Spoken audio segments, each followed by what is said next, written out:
Amy. Thank you so much for your understanding on the Outpost buckle replacement. I'm going to walk you through switching out the buckle on your Litespeed suspension kit. So the first thing you want to do is remove the strap from your existing buckle. Next, loosen the rope from the hammock end. Pull the buckle through the loop. Stop right there. Don't pull it out yet. Now we're actually going to use the old buckle to pull the new buckle into the hammock.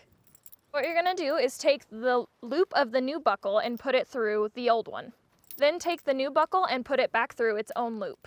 Cinch the knot tight, and that way you can pull it through the channel easier. And now you can pull it through.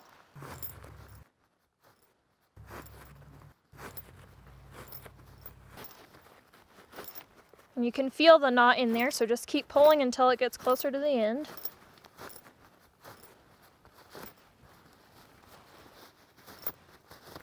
All right, we're almost done. Now you can remove the old buckle from the new one. And you're going to take the new loop and put it over your new buckle and tighten. Now you're ready to reattach your Litespeed strap. And that's it. Make sure you follow the same steps on the other side of your hammock. And make sure to throw your old buckles away. But not in nature. I'm gonna go get those.